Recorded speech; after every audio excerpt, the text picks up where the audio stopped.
the young and the restless spoilers shock. Sharon stood in the dimly lit living room, the weight of the world pressing heavily on her shoulders. The house was silent, save for the sound of her own shallow breaths, but the silence was far from peaceful. It felt oppressive, as though it was wrapping itself around her, suffocating her. Cameron stood in the corner of the room, his presence as menacing as a shadow that wouldn't leave, silently watching her every move. Every time she glanced at him, her heart pounded faster, and a cold sweat broke out on her skin.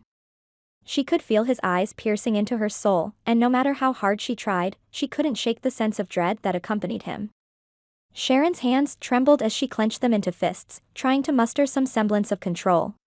"Get out," she whispered at first, her voice barely audible, more a plea than a command. Cameron didn't move. His grin widened as if he were feeding off her fear. Sharon swallowed hard, her breath quickening, and this time she screamed, "Get out of my house, Cameron." But he didn't budge. His eyes gleamed with something dark and dangerous, and Sharon knew that he wasn't here to leave. He was here to torment her, to push her over the edge.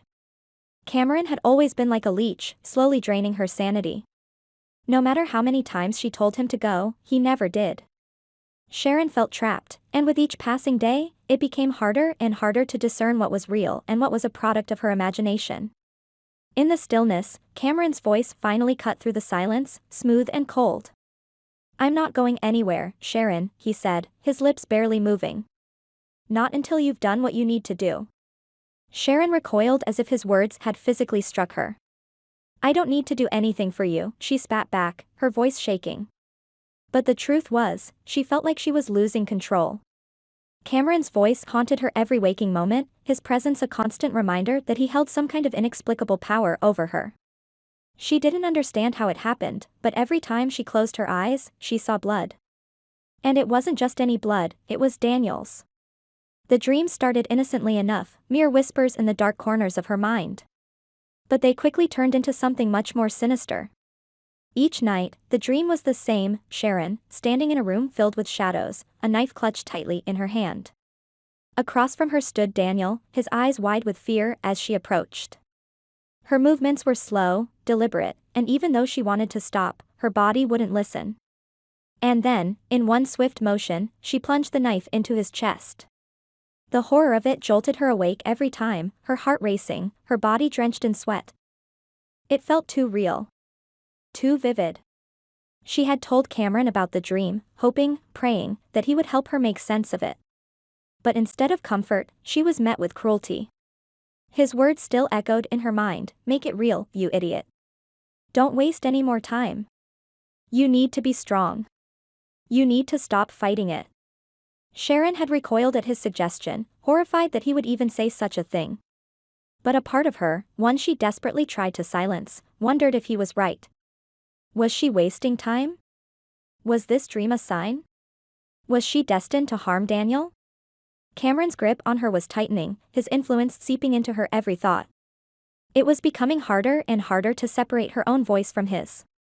She didn't want to hurt Daniel, but Cameron made it sound like it was the only way to end the torment. But Daniel wasn't oblivious. He had sensed something was wrong the moment Sharon had started distancing herself. He could see the fear in her eyes, the hesitation in her actions. Something was haunting her, and though he didn't know exactly what, he knew it involved him. He had become cautious, watching Sharon's every move, knowing that she was a potential threat. And that made Cameron's plan even harder to execute. Daniel wasn't just sitting around waiting to be a victim, he was preparing for a fight. Sharon's anger boiled over. "I told you to leave," she screamed, lunging toward Cameron with fists raised, ready to hit him, to make him feel the pain she was enduring. But her hand struck nothing but air.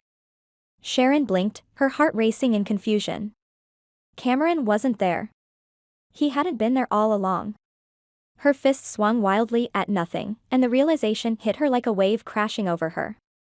Cameron was never real. He was a figment of her tortured mind, a ghost haunting her thoughts, pushing her to the edge of madness.